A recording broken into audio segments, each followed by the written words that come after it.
నేను మీడియా మిత్రుల ద్వారా ప్రజలకు చెప్పదలుచుకుంది ఏంటంటే మా ఎల్లాంటి నియోజకవర్గంలో ఇప్పుడు జరగబోయే ఎంపీ ఎలక్షన్లో చాలా జాగ్రత్తగా బీజేపీ బీఆర్ఎస్ ఒకటైపోయినాయి. గ్రామాల్లో కూడా బీఆర్ఎస్ టీము ఇలా వాళ్ళ కవితను వాళ్ళ బిడ్డను ఆయన జైలు కేసీఆర్ జైలుకు పోకుండా ఉండడానికి ఆయన ఒక కారణంగా బీజేపీ బీఆర్ఎస్ కలిపేసి ఈరోజు బీజేపీ ఓటు చెప్పి ప్రతి ఒక్క నాయకుడు చెప్తా ఉన్నారు.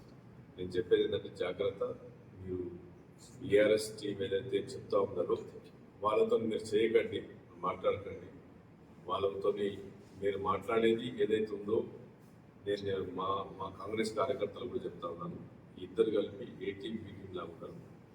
ఉద్యోగాలు తెలంగాణకు ఎల్లారెడ్డి నియోజకవర్గంలో స్కిల్ డెవలప్మెంట్ చేసి ఐటీ సెక్టర్ పెట్టేసి ఇండస్ట్రీ సెక్టర్ కూడా చేయబోతున్నాం. తర్వాత సురేష్ శంకర్ని గెలిపించండి, డిపిఆర్ పెట్టి ఎల్లారెడ్డి నియోజకవర్గం నుంచి బీదర్ వరకు ట్రైన్ సిస్టమ్ కూడా పెడతాము. తర్వాత రైతు బంధు కూడా అన్ని అకౌంట్లలో పడ్డది. రైతు రుణమాఫీ కూడా 100% 15వ తారీఖులో కూడా క్లియరెన్స్ అవుతుంది. రైతు రుణమాఫీ నుంచి 30,000 ఇండెంట్ కూడా 30,000 కోట్ల ఇండెంట్ కూడా మా ఫైనాన్స్ మినిస్టర్ బట్టి క్లియర్ చేయడం జరిగింది. కనుక మా ఎల్లారెడ్డి నియోజకవర్గ శుభవార్త రైతులకు ఏంటంటే 30,000 కోట్లు కూడా క్లియర్ అయిపోయింది. కనుక అది కూడా వస్తుంది. ఇందిరమ్మ ఇల్లు కూడా 3,800 కోట్లు శాంక్షన్ అయిపోయినాయి. ఇందిరమ్మ ఇల్లు కూడా 100% ఎమ్మెల్యేగా ఈ ఎలక్షన్ కూడా కానీ ఇందిరమ్మ ఇల్లు కూడా వస్తాయి. చేతి గుర్తుకు ఓటేసి కాంగ్రెస్ పార్టీ సపోర్ట్ చేసి ఎమ్మెల్యే ఎంపీ ఇద్దరు ఒకటే పార్టీ నుంచి ఉంటే రేపు పొద్దున అభివృద్ధి జరుగుతుంది. రేపు వచ్చే సెంటర్ నుంచి వచ్చే ఫండ్స్తో ఎమ్మెల్యే ఫండ్స్తో కాన్స్టిట్యూన్సీ వెనుకబడ ప్రాంతాన్ని అభివృద్ధి చేసుకోవచ్చు. యువకులకు ఉద్యోగ అవకాశం కల్పించవచ్చు. రైతులకు ట్రాన్స్పోర్టేషన్ సిస్టమ్ కల్పించి వాళ్ళకు గిట్టుబాటు ధర కల్పించి 500 రూపాయల బోనస్ కూడా వచ్చే సీజన్ నుంచి కూడా ఇస్తామని చెప్పుకోండి. పార్టీ మొదటి నుంచి కూడా SC ST minorities BCs OBC reservations కాపాడుకుంటూ వస్తాను.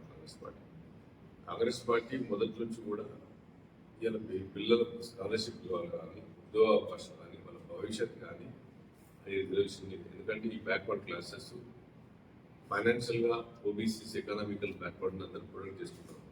అయితే రాజ్యాంగాన్ని మార్చే శక్తి ఉందని చెప్పేసి కూడా ఎందుకంటే 400 అని మన Karnataka MP member of parliament Karnataka MP ఆయన ఖచ్చితంగా చెప్పిండు. ఏది బీజేపీ ఎంపీ చెప్పిండు, మేము 400 సీట్లు వస్తే రాజ్యాంగాన్ని మారుతామని మేము ప్లాన్లో ఉన్నాం. ఆయన వాళ్ళ party sitting MP member of parliament Karnataka state నుంచి స్టేట్మెంట్ ఇచ్చిండు.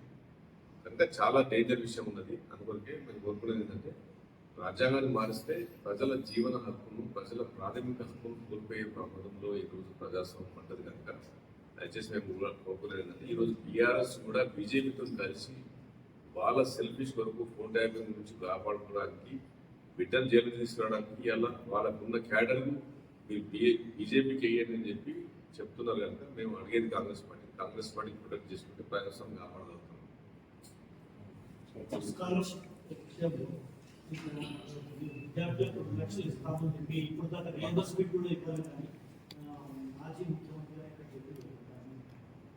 మాజీ ముఖ్యమంత్రి గారిని అడగాల్సింది ఆయన కామారెడ్డిలో ఇలా ఒక సీఎంగా చీఫ్ మినిస్టర్గా ఉండి ఎమ్మెల్యేగా ఓడిపోయాడు.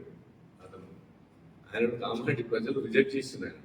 అసలు కామారెడ్డికి వచ్చే రైట్ కూడా లేదు. ఆయన 2 లక్షలు ఇవ్వలేదని ఆయన అడిగే పరిస్థితి ఉంటే అసలు 3 ఎకరాల భూమి ఎక్కడ పోయింది, అసలు రుణమాఫీ ఎక్కడ పోయింది, పిల్లలకు 3,000 4,000 రూపాయలు నిరుద్యోగ వృద్ధి ఇస్తానికి 10 సంవత్సరాలు ఒక్కొక్క పిల్లగానికి ఎలా ఆయన 15 లక్షల నుంచి 20 లక్షలు బాకీ పడాను. ఇలా ఒక్కొక్క పిల్లగానికి ఆ రోజు 2014 నుంచి నువ్వు క్యాల్కులేట్ చేస్తే ఎవ్రీ మంత్ 3,500 4,000 రూపాయలు ఇస్తానని చెప్పాడు. రెండోసారి కూడా వచ్చి 10 సంవత్సరాల ఒక్కొక్క పిల్లగానికి 18 నుంచి 20 లక్షలు బాకీ ఉన్నాడు. ఆయనకు అసలు హక్కే లేదు అని అడగడానికి. ఇలా ప్రతి ఊర్లో మా దగ్గర సమస్య ఎల్లారెడ్డిలో ఇలా నీటి సమస్య తీవ్రంగా తాగడం ఘోరంగా ఉన్న పరిస్థితి. మరి నువ్వు మిషన్ భగీరథ నీళ్లు లేని నువ్వు ఒడ్డుకు అడగాలని చెప్పేసి అదే ఆయన అడిగినారు చెప్పింది. మరి ఇలా నా నియోజకవర్గంలో మా ఎల్లారెడ్డి నియోజకవర్గంలో నీళ్లు లేని పరిస్థితి ఉంది. ఇలా ఎక్కడ మిషన్ భగీరథ, ఎక్కడ నీళ్లు మీ ఇంటికి రాకపోతే నేను ఒడ్డు అడగను అన్నాడు. నేను ఎలక్షన్లో పోటీ అని చెప్పి ఇలా మా నియోజకవర్గంలో వస్తే నేను అసెంబ్లీలో కూడా ఛాలెంజ్ చేసిన బస్సు పెడతా అని చెప్పిన బాబు అట్లా ఇద్దరు కలిసి బస్సు పెడతా కామని చెప్తున్నా. అది రాలేదు. ఎల్లారెడ్డికి ఎమ్మెల్యేగా అడిగిన 2 లక్షలు ఆయన అడిగేది ఇక్కడ 100 రోజులు కాలేదు. 100 రోజులు వచ్చింది. ఎలక్షన్ కూడా వచ్చి 2 months అయిపోయింది. మనం మేము గెలిచిన తర్వాత చేసింది 2 నెలలే కదా. మా ముఖ్యమంత్రి గారు మా ఎమ్మెల్యేలను చేసింది 2.5 months కూడా మేము అధికారం. దాని తర్వాత ఎలక్షన్ కూడా వచ్చేసింది. ఎలక్షన్ కూడా తర్వాత మాకు ఎవరికి ఏ న్యూ స్కీమ్ తీసుకురావడానికి ఛాన్స్ లేదు. సమస్య మీరే కాన్సెప్చువల్లీ కావాలని చూపిస్తారు. యాక్చువల్లీ ఆ రూట్ క్లియర్ చేసేస్తే ఈ సమస్య లేకపోతుంది. కరువు సమస్య అంటే ఇప్పుడు పిల్లలు బయటగడ్డ మొత్తం టోటల్ కుంగిపోట్ల డివాటర్ చేయాల్సి వచ్చింది. డివాటర్ చేయకపోతే ఇలా ఆ వాటర్ యూజ్ చేసుకుంటారు. కరువు సమస్య కాంగ్రెస్ ఇక్కడ క్రియేట్ చేసి కరువు వచ్చింది. మరి కరువు కరెక్ట్ ఉంటే మిషన్ భగీరథ కరెక్ట్ ఉంటే ప్రజలకు నీళ్ళు వచ్చింది. నా నియోజకవర్గం నీళ్ళు వస్తలేదు.